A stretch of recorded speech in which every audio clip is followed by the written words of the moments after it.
उनके ऊपर क्या आरोप है? जो आरोप लगाते हैं उनके ऊपर क्या आरोप है? ब्लैकमेलिंग बिल्कुल किन्हीं का नहीं चलेगा। पूर्व मेयर हो, अभी के मेयर हो, और दबंगता से हम लोग डरने वाले नहीं है। कोई व्यक्ति मेरे टारगेट में नहीं है और जो व्यक्ति हैं वो किन्हीं से छुपे हुए नहीं, वो तो मौखिक लगा रहे हैं। एक मिनट सर, एक मिनट। इसमें क्या था? सभी संवेदक आपसी तालमेल बनाए रखे, राजनीति में नहीं पड़े। क्या संजय जी की मजाल है जो किसी को कह देंगे टेंडर मैनेज करके दे देंगे? मैंने तो बता ही दिया, जो ऑनलाइन टेंडर है इसमें कोई सेटिंग हो ही नहीं सकता है। क्या आपको कभी ये सूचना मिली है या किसी संवेदक ने कंप्लेन किया है हमको पेपर गिराने नहीं दिया गया? इसको जिसको आप पेपर जहाँ गिराना है गिराइए, जहाँ से डालना है डालिए। मेरे कमियों को आप दिखाइए, मुझे खुशी होगी, मैं उसमें सुधार करूंगा। जो आप ऐसा मौका ही मत दीजिए जो लोग आपको तंग करे, पब्लिक आपको तंग करे या मीडिया आपको तंग करे। आप ऐसा मौका ही मत दीजिए। अगर ऐसा रहता कि अगर हम मेयर के समर्थक हैं या मेयर के द्वारा ऐसा किया गया,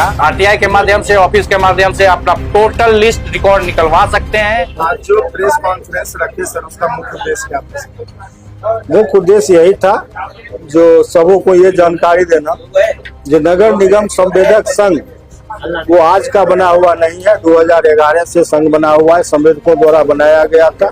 जब नगर निगम में प्रॉब्लम बढ़ गई थी तो उस समय संवेदकों ने आपस में विचार किया जो भाई जब रिक्शे वाले का होता है संघ, भिखमंगों का संघ होता है, तो एक संवेदक का भी संघ होना चाहिए। तो उसी में संघ बना। संघ का मुख्य उद्देश्य था जो जिन संवेदक को ऑफिस में किसी भी तरह की का प्रॉब्लम हो रहा हो, वो आते थे और संघ में शिकायत करते थे। संघ के आदमी जाकर पदाधिकारी से बात करते थे, भाई फलना संवेदक के साथ ये प्रॉब्लम हो रही है, फलना संवेदक का पेमेंट नहीं हो रहा है, तो क्यों नहीं हो रहा है, कीजिएगा तो कब कीजिएगा। मूल उद्देश्य वही था और वही करते हुए।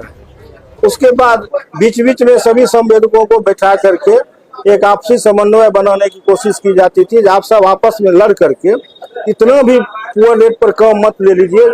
जब आप करने जाइए तो आपको कार्य करने में भी परेशानी होगी, और जब कार्य करने में परेशानी होगी तो आपको पेमेंट में भी परेशानी होगी। इसलिए कार्य की गुणवत्ता को बनाए रखने के लिए उतना भी लो रेट पर आप लोग काम मत लीजिए। यही में उद्देश्य था इस सब। लेकिन सर आप लोगों के ऊपर ये भी आरोप लगता है आप सही ढंग से काम नहीं करते हैं, तब जाकर लोग विरोध करते हैं। अच्छा, तो एक चीज बताया जाए, जो कौन व्यक्ति को टेंडर गिराने से रोका गया है या किसी को पेपर नहीं दिया गया? कहीं मीडिया के सामने तो संवेदक ही सामने आया और क्या बोले, हमको काम नहीं गिराने दिया गया? वो अगला भी टेंडर गिराए हैं, उससे पहले वाला भी टेंडर गिराए हैं। तो आरोप लगा रहे हैं कि वो आरोप गिराने नहीं दिया, वो तो मौखिक लगा रहे हैं। कर लेते हैं। पेपर एक जगह जमा होती नहीं।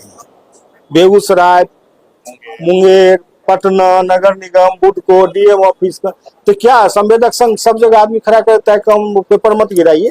संवेदक आपसी तालमेल बनाए रखे, राजनीति में नहीं पड़े और सब मिलजुल करके कार्य करें। आप में क्या आपत्तिजनक लिखा हुआ? अगर कुछ आपत्तिजनक लिखा हुआ है तो सर हम दोषी हैं। संवेदक के साथ कहना है कि क्या संजय जी की मजाल है जो किसी को कह देंगे टेंडर मैनेज करके दे देंगे?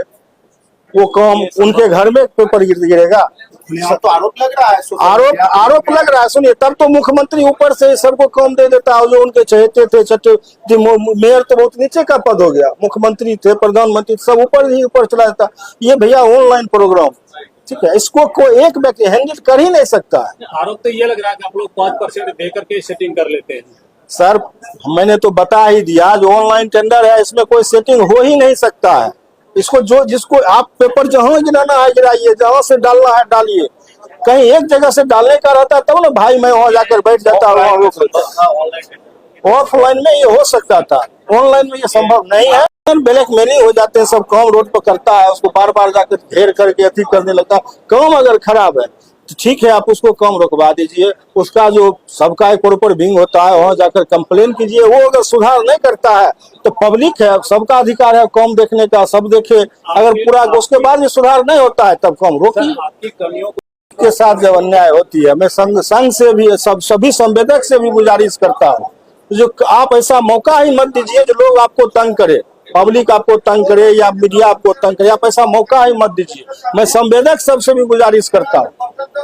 मीडिया के माध्यम से पता चला कि हम लोगों को राजनीतिक मोहरा बनाया जा रहा है, जबकि हम लोगों को किसी राजनीतिक लोगों से कोई लेना देना ही नहीं है हम लोगों का। और कुछ अफवाह फैलाया गया कि ये लोग जो है 105% ये किसी को दे करके मैनेज करते हैं। ऑनलाइन निविदा की प्रक्रिया है, कोई कहीं से टेंडर डाल सकते हैं, 3-4 जगह जमा करने का ऑप्शन है, कहीं जमा कर सकते हैं। अभी हाल में 2-3 राउंड अगर ऐसा रहता अगर ऐसा रहता कि अगर हम मेयर के समर्थक हैं या मेयर के द्वारा ऐसा किया गया तो सिर्फ नगर निगम का जो 45 वार्ड है उसके अंदर आने वाले संवेदक को ही कार्य मिलना चाहिए तब तो, क्योंकि वही वोट करेंगे।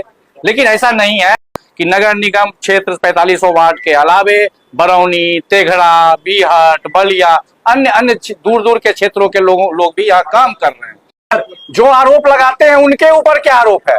वो पूर्व में कितना केस झेल चुके हैं?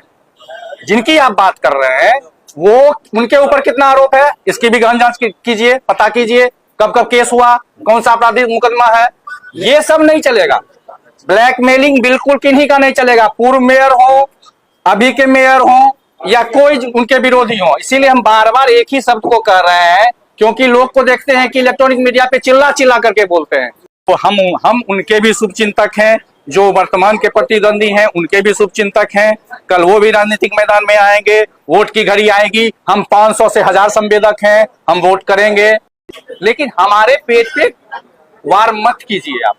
गोपाल जी, हम लोग गुणवत्तापूर्ण कार्य करना चाहते हैं, इसीलिए समन्वय स्थापित करते हैं कि आप अपनी राजनीतिक प्रतिद्वंदता रखिए, उसमें हम लोगों का कोई लेना देना नहीं है।